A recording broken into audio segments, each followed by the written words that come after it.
Alright, the uh, this is the fifth episode of the Alternative History and Futures of the World series, and World War II is now started. It is done. It is started, and we have. Well, first of all, there wasn't a video this Wednesday because simply I was just too lazy to actually edit it. Um, so apologies for that. That video will be out next Wednesday. I debated on getting it out yesterday, but um, I didn't. It doesn't really matter. But this is the video I've been kind of prepping myself for the last week. Really, I've been focusing on this and this alone. So this is gonna be World War II. It's gonna be an important war in the series. It's gonna set the stage up for the next like 10 episodes or so. So basically, so how did World War II start? If you didn't watch that last episode, Russia annexed Belarus. They then attacked Mongolia, which they split with their allies, and then they invaded Ukraine. There was a meeting in Sevastopol, this Ukrainian city down here. I forget the name of, and then this happened, the invasion of Poland. So, where does it go from here? Well, the Allies declared war on Russia, and then Bulgaria declared war on the Allies. So now, fighting will commence into Poland, and it's not gonna stop. The Russians immediately sweep into Poland, and taking um uh Warsaw. They take Warsaw, and then they go into Galicia and keep invading. Galicia is going to hold a front line that looks something around this. Germans now being sent into the front line very heavily, and the Russians are now invading German Prussia. Well, Prussia. And they keep invading, and down in Galicia, these troops are encircled, and we basically have all of this falling to the Russians. These guys will hold out. The Galicians will hold out, but they keep getting squeezed in from all sides. So they're gonna eventually probably try to go through Hungary and then go down to Italy, but don't know how Hungary would fall for this. So this war started at the end of 1940. I think I said around September, and this has taken the span of a couple months. But now it's 1941, and so what happens now? Well, these troops, um, it's either surrender or die, and most of them died, as they didn't want to send over to the Russians. But there's around probably 50,000 troops trapped in here. The amount that were captured were around 10,000, so 40,000 of them died there. Over in Prussia, we have basically Russia taking all of Prussia, and the invasion of Poland continues, basically at the German border now. Um, over down in this isn't a stalemate, like stalemate right here. Down in the Balkans, we have Greece getting invaded by Bulgaria, as Bulgaria holds a grudge against them for what they did in World War One. The Bulgarians enter the country, taking all the Bulgarian controlled areas and cutting Italy into two, taking this part. And then over here we have invasion of mainland Greece, where eventually this is stalemated as well. So 1941 is going to be mainly a stalemate, as there's not really you have to deal with the whole German army here, and the Greek army is doing a good job. We are gonna incorporate um naval warfare, but that's not until a little bit later. So the war is gonna be stalemated, and in 1941, China makes its public announcement of joining on Russia's side, and and declaring war on Japan, bringing Japan and its alliance to the Allies.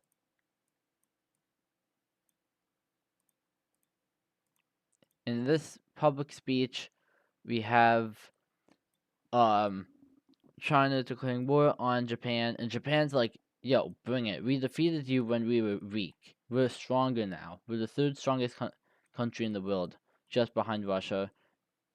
So in terms of power rankings, we have Germany, Russia, and Japan, then the UK, and then France. Those are the power rankings as of right now. So how does over here go? Well, Japan still has to move its army around here, and it's uh Japan's allies weren't really ready for this invasion.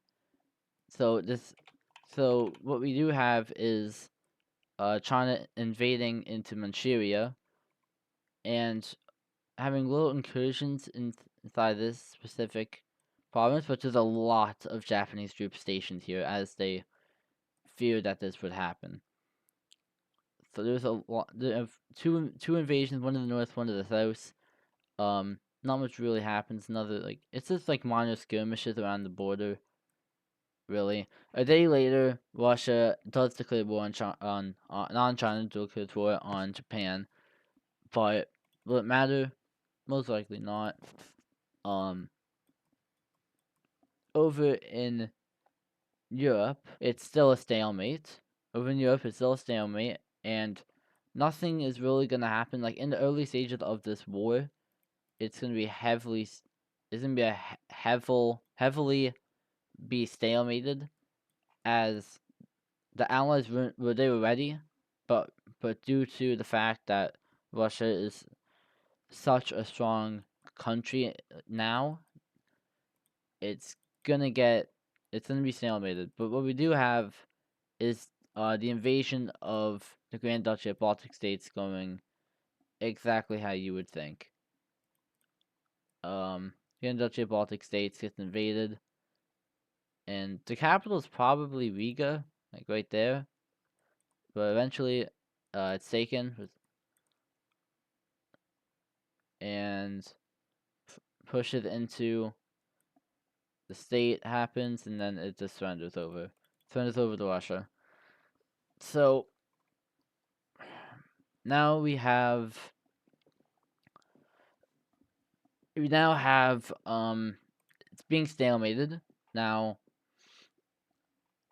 So we're gonna fast forward a lot of months into as nothing's gonna happen to the map, as I guess you could say that China. Over in China, we have them pushing into these Chinese provinces. I still never came up with a name for this country. Probably might, I don't know. So so then eventually all these front lines are connected in one way or another. But eventually the Japanese show up, and it's not gonna go good. Because Japan is insanely strong in this timeline. So now it's 1943, and Brazil joins the Russia side, as they want revenge against Chile and Argentina. So eventually this happens, and Brazil takes a different approach. As in World War I, they didn't invade these two up here, but now since their actual enemies was the UK and France. They're going to invade both of them since they're enemies now. Now, Argentina was not ready for this development. They thought they would get a couple more years, but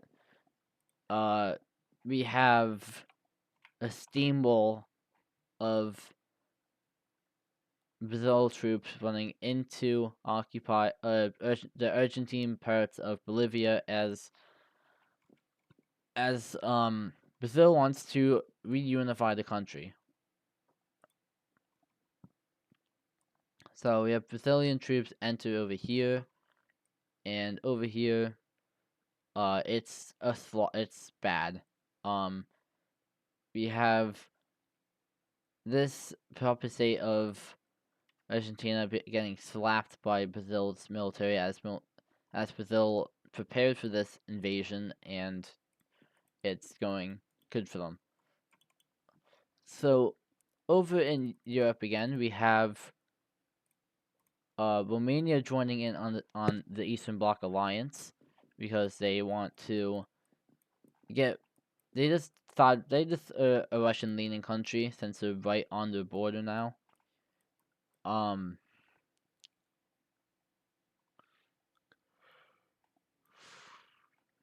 So over in Europe, the stalemate is broken, and we now have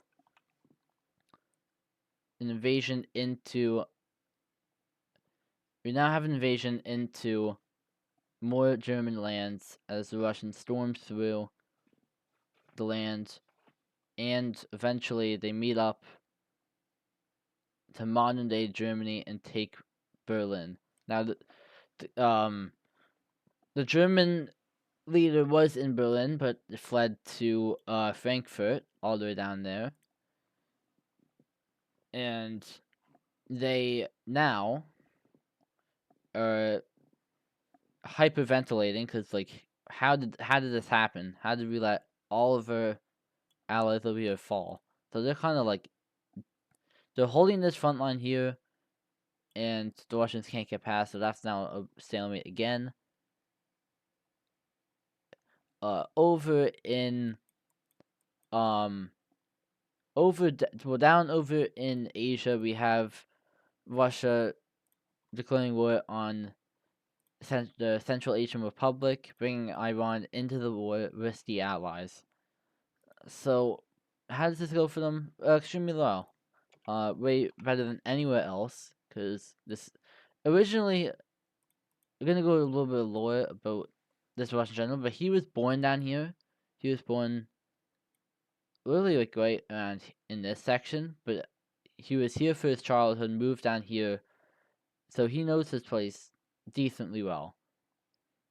But when he was becoming a military general, he went back here as he was meant to defend this land, so he knows it extremely well. And it's gonna go. It's gonna go exactly how you think it is. So this happens, and it goes all the oh no, not that oh not all the way down there, but eventually gets to a front line that looks like this. So yeah, Iran is like, wait, how the hell did this happen? Yo, Ottoman Empire, can you like help me out here? The Ottoman Empire doesn't like Russia, but also doesn't like being surrounded by its enemies. So they're gonna try to say this war for now, but they will supply Iran heavily and Greece heavily, even though these two don't really like each other all that much. And now we have a population. We have the Bulgarian population here getting pretty mad about Ottoman rule. Alright, so this is the span of World War this is what World War II is looking like now, and let's go back to the Pacific. In the Pacific, Japan is back, and it is not good for them. It's not good for the Chinese. They pushed them back to the border, and they specifically pushed them down here and completely out of the country. This is extremely rough for China, as China really shouldn't be fighting a war, but they will anyway. But that's all that happens in 1944. I'm trying to go through this fast because I don't know how long this video is going to be. And I feel like it's going to be, like, once we get to the later years, it will get longer. So there's more events and more stuff to talk about. So this is going to be a long episode, but I'm trying to make this a shorter episode than an hour. But we'll see how that goes. So now it's 1944. And 1944, a lot of stuff is going to be happening. So in 1944, we have Germany starting a secret project, and the only one that knows about it is France. France is all for this project and starts funding it. France starts funding this project that the Germans are making, but it's not known publicly. These are the only two that know. It's not even Poland knows, really. That's a good thing, though, because they're occupied. So so only these two know Germany. It's in around at Frankfurt, right around here. So secret project. It's actually top secret, biggest secret in the world right now. And eventually there are counteroffensives in over here. It doesn't do much. It pushes them back, but they regain control of Berlin. But since Frankfurt is now becoming the most important city in the country, the prime minister of Germany is going to stay here.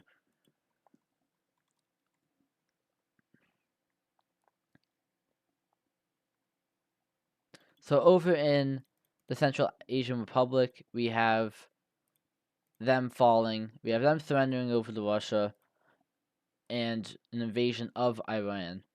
Now, Iran was called Persia, but I'm changing the name to Iran, so I don't say Persia every time, because I don't like that name.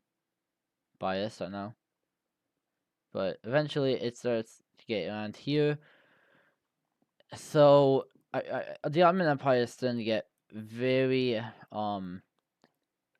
it's getting very optimistic with its neutrality in this war.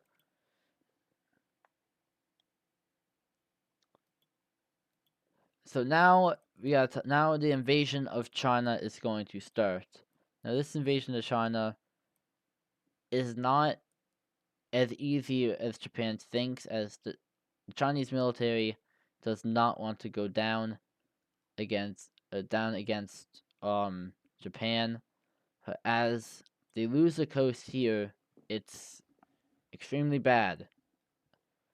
So eventually a push is made here, and then this Chinese promises here, they want to stay neutral, so they're just gonna be like, yo, I'm just gonna stay neutral as I'm literally surrounded by the Allies. So China, I would kind of help you out here, but Xinjiang's gonna help you out with that.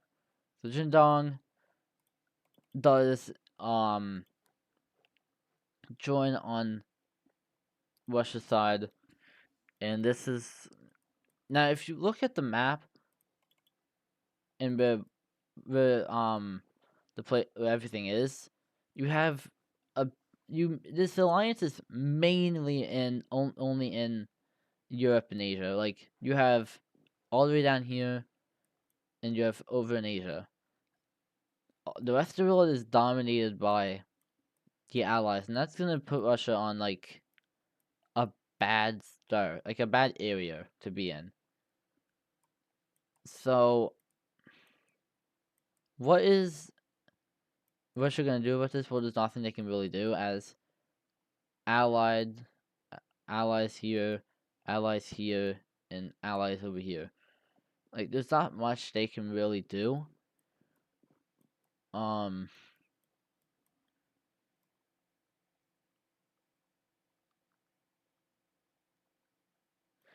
so now let's go over to South America with Brazil. And Brazil is once again not stopping at all. And they are now pushing into. They now cut off all these soldiers. This is like 400,000 soldiers. So they're frantically taking boats from here to here. Just get us out of here. Like, just get us out. They're frantically taking boats, but eventually the coast is completely cut off, and only 50,000 soldiers were able to make it out. So we eventually have this pocket of soldiers surrendering. In Chile, all of the northern area falls, and over in South America, it does not look good for the Allies, as Brazil is sweeping through them with resistance, but they're dealing with the resistance perfectly. And I just realized I didn't have the UK's colonies colored.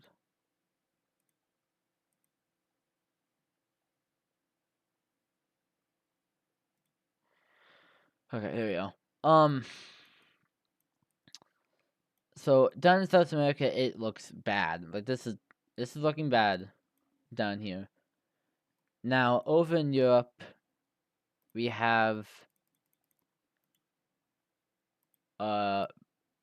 we now have Bulgaria declaring war on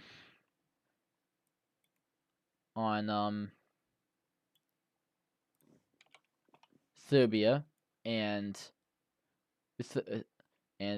they invade them, and over in Greece they make them surrender.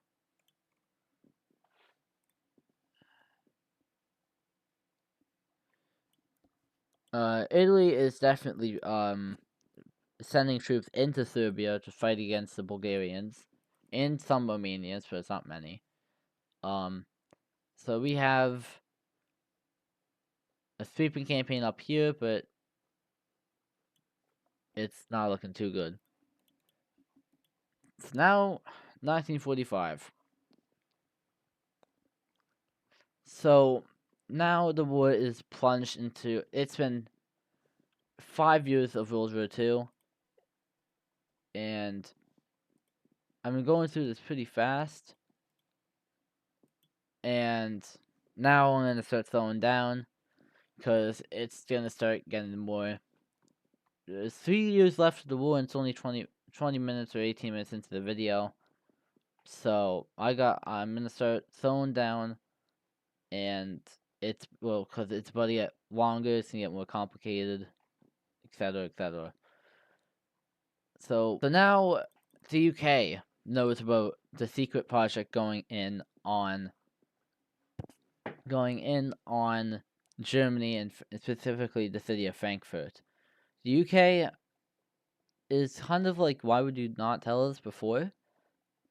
But they're like, okay, let's protect Frankfurt for however long we can, because the Russians may look like they might do another offensive soon. And this project is going to be announced soon. It's actually very soon that this project is made aware.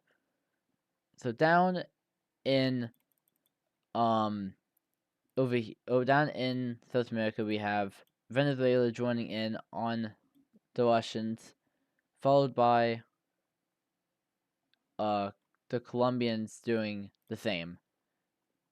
The Colombians declare war on the Eastern Bloc Alliance, as they don't like how they started the World War, and they want to bring peace to South America.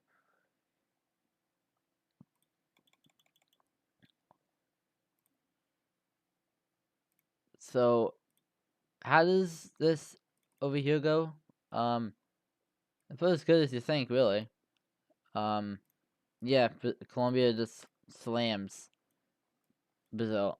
Colombia slams Venezuela, as Venezuela barely has an army. They're ruled by a dictator, which actually I probably should have made this aware, but in order to join the Eastern Bloc Alliance, you have to have a dictator. So all of these red countries have a dictator, besides the pink. Those are allied. So now Brazil is fronting a two-front war, and that's not good. Over in Europe, we have the worst come to the worst, as the Allies cannot hold this front, and the Russians immediately move up and encircle this whole area, moving down along the Czechian border, and they are making a sweeping campaign into Germany. And around here, they stop again, but it's not over for Allies' failures, as we have Serbia surrendering, but Italy is gonna be able to hold a front line against the Bulgarians. But also we have Hungary get involved in this war. Not to what they wanted, but we have the Romanians declaring war on Hungary for Transylvania, and the Hungarians are now going to push into here, causing a minor distraction for the Russians, and push back against here, and push into here really.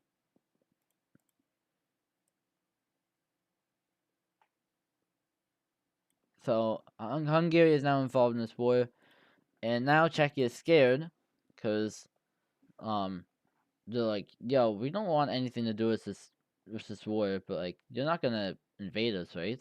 Russia's like, no, we don't have any beef with you. We didn't really have any beef with Hungary either, but we had a little since we were part of Austria-Hungary. So let's get back to Germany. This place falls, and all the way up to here falls, and this is bad. It eventually gets to a front line of this. So now Germany is almost knocked out of the war, but they will not surrender due to the secret project here. Now what will the Russians do? Well, they're gonna invade neutral countries, and they're gonna invade the Netherlands. Netherlands are extremely confused why, but the Netherlands get torn up, and we have these two joining in on the Allies because they're like, yo, they're gonna invade us next. So let's go and take some of the Netherlands' land back. So yeah, that's bad.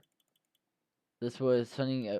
So in terms of who's winning, Russia. Russia's easily winning right now, as the Russian general is showing that he is a true force to be reckoned with.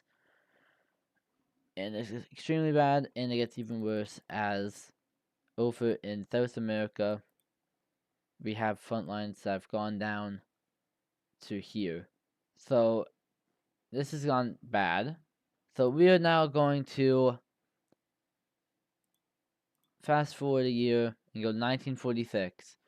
This is going to be one of the most important years of the war. And so this secret project, what was it? It was okay. So what was this what was the secret project, and why is there a green one? Well, that green one symbolizes the very first nuclear bomb that has been made. Now, this nuclear bomb is the very first to ever be created. That's what has been going on 2 years ago in 1944. The secret project was a nuclear base down in it was underground in Frankfurt. That's why the UK said let's protect Frankfurt no matter what. The thing is, does the nuclear bomb even work? Well, so they will go down to a random island. They can just, we'll say the Sahara. So the Germans get France's permission, and they drop the bomb on somewhere in the Sahara Desert, and it's a massive success. It's a massive success. So this nuclear bomb, well, it's gone, but it's now gone as they used it to nuke their ally, which is consensual, as testing purposes. And the nuclear bombs are now going to be made. This is a pivotal moment in the series, as nuclear bombs are insanely powerful weapons. How does Russia react to this? Well, they see the video of the nuclear bomb and they're like, what even is that? What even is this weapon? And Russia threatens Germany, saying, if you make any more of them, you will regret it. How does Germany respond to this? Well, they say, get out of my country. And they push them back. They push them back all the way. They push the Russians back all the way up to here. And productions of the first nuclear bomb to be used in war is going to be made. This is a huge moment, and Germany is now the leader. Well, the leader of the Allies is most likely the UK, but that leadership will probably be transferred over to Germany very soon, as they invented a nuclear bomb, and they invented the very first nuclear bomb, and it worked successfully.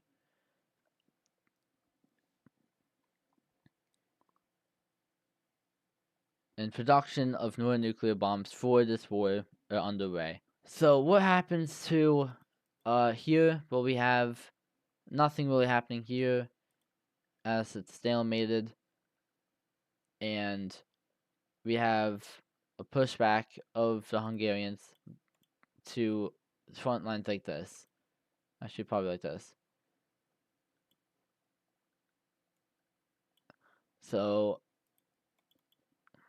the events in 1946 are not many. Let's get back over to China.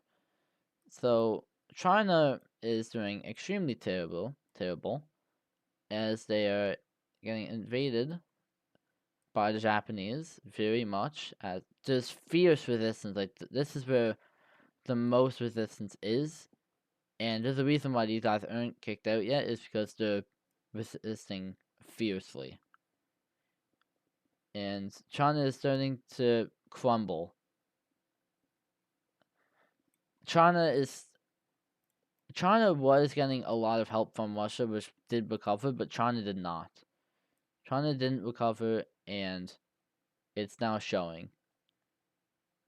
Russia is also going to get invaded by the Japanese, as they want to further expand into Siberia. So they do minor expanding right here.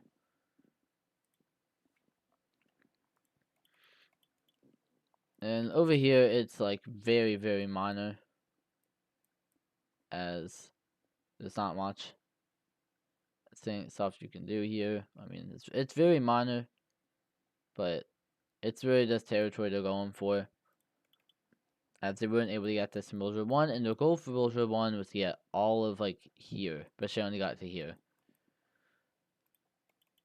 All right.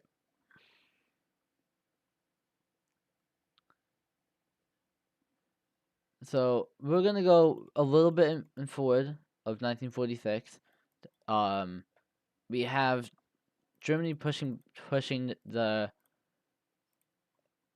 We have Germany pushing the Russians back all the way up to here, and Russia is getting very, very nervous about the possibility of getting nuked by, well, getting bombed by whatever this device is here, because they don't know what it is. Like, it could be like they know they just know it's a bomb. They don't know that, like, but Germany knows it's a nuclear bomb. Like, Russia does not know.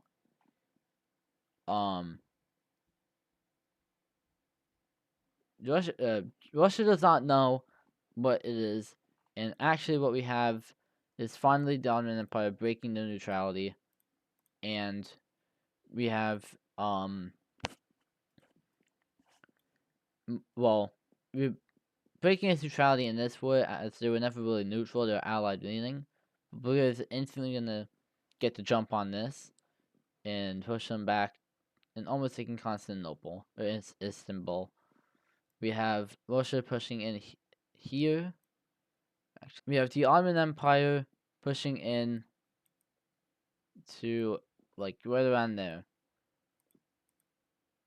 Not surrendering to the Allies, of course. Now we have a pivotal moment over into the Pacific as China cannot fight this war anymore, and after the battle for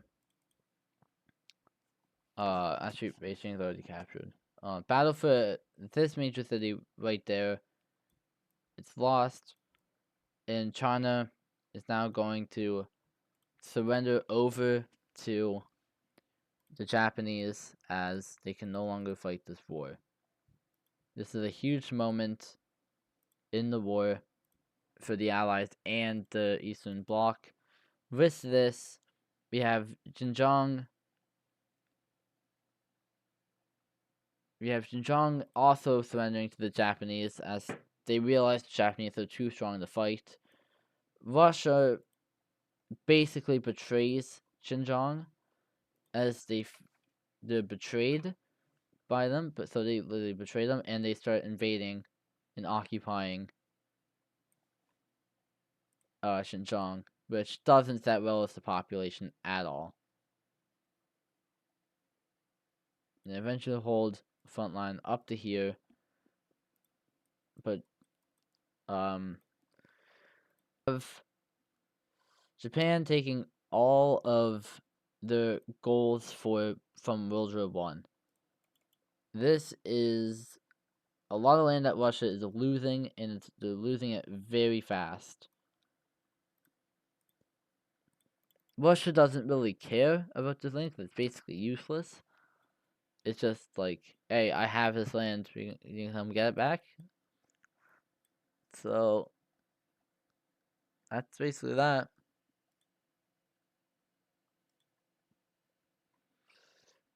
So now it's 1947. The war is ending in 1948, by the way. I'm pretty sure I pointed that out before, but if not, then boom. So now we are back to Germany, and we have the one coming back. Now, this one represents another nuclear bomb, as I said earlier.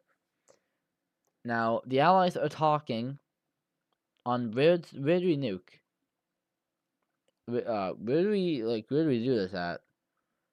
Because we could do it. We're not gonna do it on Romania and Bulgaria because that's gonna kill too many people. So the only condition is Russia. And there's a couple key cities like the city here, Sevastopol. I'm pretty sure. Moscow is also a big target, but they're like not gonna nuke that for the same reasons as we didn't nuke Tokyo back in 1945 in our timeline. But the city that is shown to be a strategic important city to Russia is down here in Azerbaijan in Baku. Now Baku is very close to the Turkish military here, so Turkey's gonna advise them to be like, well, Germany's gonna say, yo, we're nuking Baku. How do you pronounce the city? It's Baqu. I don't know how you pronounce it, Baku. And they're like, maybe pull your troops out a bit because we don't want them to get radiation poisoning and stuff like that. I'm seeing the map of where Baku is. Cut this out. Why is Baku the city for the nuclear bomb? Well, because 75% of Russia's nuclear arms, not nuclear arms, oil reserves come from Baku. So with that in mind, we have Baku getting nuked. Now, this is the first ever nuclear bomb used in war, and it's gonna kill thousands of people. Now, the Allies knew that it was gonna kill a lot of people, but they seen it as the only way to show Russia that you cannot be doing this. And we can make more nuclear bombs as well. So go ahead and try. Russia is furious about this, but it also leaves Russia very empty in oil because they're running out of oil from the pushes into Western Europe, and they're like, okay, maybe we should pull out this war, take what we got. So Russia is like, yo, sign the peace deal, man. They're like, no, because your oil is basically gone. We have oil, and we're gonna be doing this. So boom. Why would we? Why would we? They're like, um, okay, we'll just keep fighting this out then. But also, we're starting to make nuclear bombs now since you wanted to nuke us. So now Russia will now build the nuclear weapons probably in Central Asia somewhere, maybe in Siberia. I don't know. Probably, maybe Moscow. Probably Moscow. But Russia is now going to build nuclear bombs, and they're not going to test them because they need to make a nuclear bomb and nuke Germany like now, like probably nuke Frankfurt.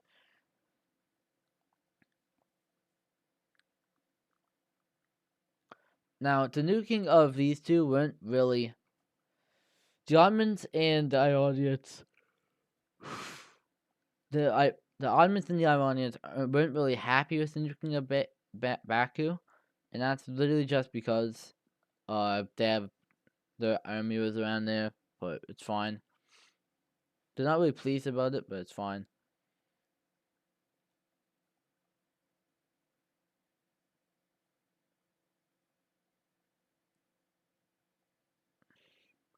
So over in Asia, if I didn't mention this before, I believe I did. We now have Japan with oh, we have Japan with 2 nuclear bombs. Japan in now is a nuclear power, and are they going to nuke anywhere? No, there's no reason to because you already have China under your troops, and you're now pushing back Russia in here. Speaking of pushing Russia back, uh, they pushed them back. The Iranians pushed them back and pushed them back to here. They then pushed them out of the country, and a invasion of here goes. Now they can't really invade this area because it's all radiation. So we're gonna be ignore. They're gonna ignore that and go up. So they will not be invading this, but they are invading up here. So now what? Um, how does this go even worse for them? Oh, this happens. Okay, so Greece made a landing in no, Italy made a landing in Greece and pushing back across the over here. So you can now start to see on how dangerous, well, how important that nuclear strike was to the Allies, as now these European nations are having second thoughts. What it isn't affecting over here is, but there's certainly a pushback as well, but it's not affecting them because Russia's not on the front line and stuff like that. So now we have um this was a long time. This happened before. Boom and boom, and then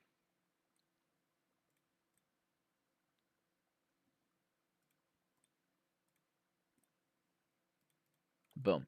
Yeah, this happens, and now there's a lot of areas where the the Brazilians are not really happy, not really glad that they're in Bolivia breaks away. Um, we have Paraguay breaking away, but a bigger one, bigger version of it. And then finally we have a huge area up here rebelling. Uh, we now have um Brazil suing for peace and a Brazilian civil war is now going to happen. But we're not gonna go over that in this episode, as that's for next episode. So a Brazilian civil war is now taking place, and we have Mexico doing horribly. So USA is kind of funding Mexico, kind of like confusing to the Mexicans, but eventually we have reunification with this one, with this southern province, but at a cost we have the Americans annexing this country up here. Mexico isn't very happy about this, but there's nothing they can do about it. And Mexico might go on a few conquests down over here maybe. Don't make the Americans unhappy though. Like Americans are pretty much a superpower. Not really a superpower, but so it's over to Europe where we have big developments like this. Uh like Germany getting fully liberated and up here, and Poland getting all the way up here. So the Russians are clearly losing the war now, as they were winning, but not very good. So let's go over the fallen. Bulgaria falls very fast. Romania is getting pushed through, and eventually we have this happening. We actually have Ukrainian rebels being taken place all the way over here.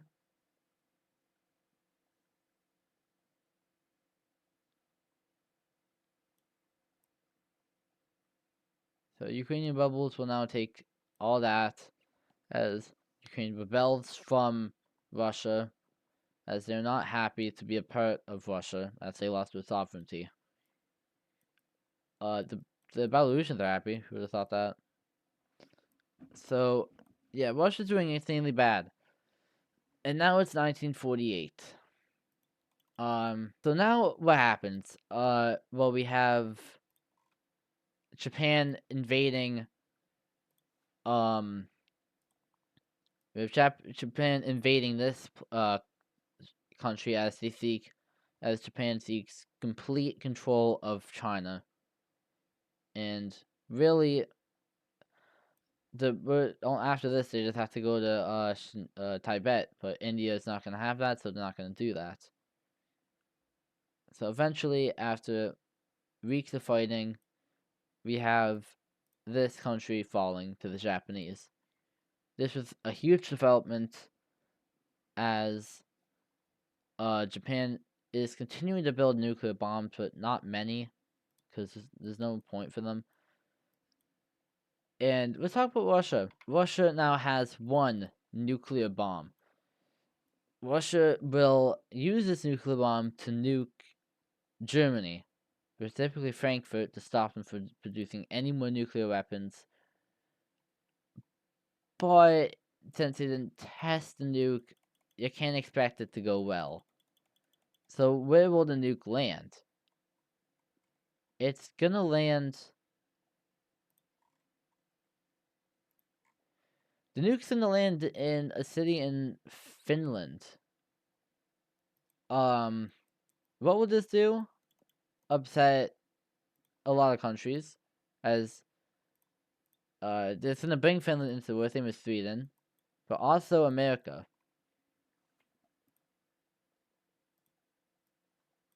It's gonna bring them into the war. So now it's definitely over.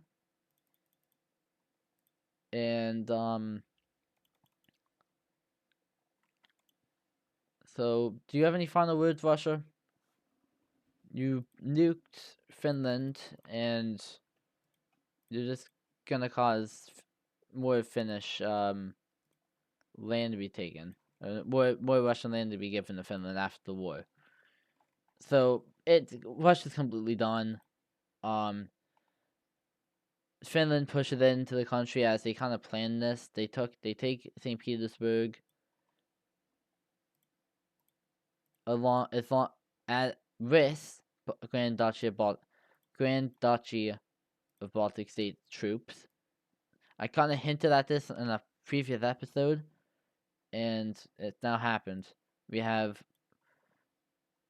the Allies going now on the offensive, and it's a sweeping campaign as Russia has barely any oil to fight back. They can't power anything without any oil. We have Ukraine going down here, taking more land. And down in the Caucasus, we have all the Caucasus falling to Allied troops.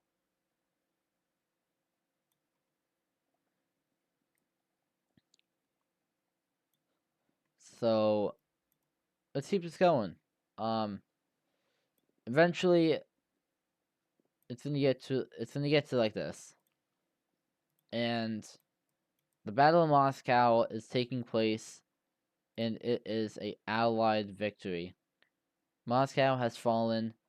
The Russian dictator is taken out of office and put in jail. He's gonna be so Russia now surrenders to the Allies. So that's it. World War One is concluded. But now we have two dominating powers in the world, and I'm pretty sure you know who they are, but I'm not gonna say who they are. But it's pretty obvious in who they are. It's pretty obvious. I'm not hiding it. But there's two specific powers in the world that are dominating two continents right now. And it's going to start a new Cold War between them. They're both nuclear powers, and eventually it's a new rabbit hole for the world. Relations between these two specific nations will start deteriorating fast as they don't trust each other, and even on the basically across the whole world, they don't trust them at all, and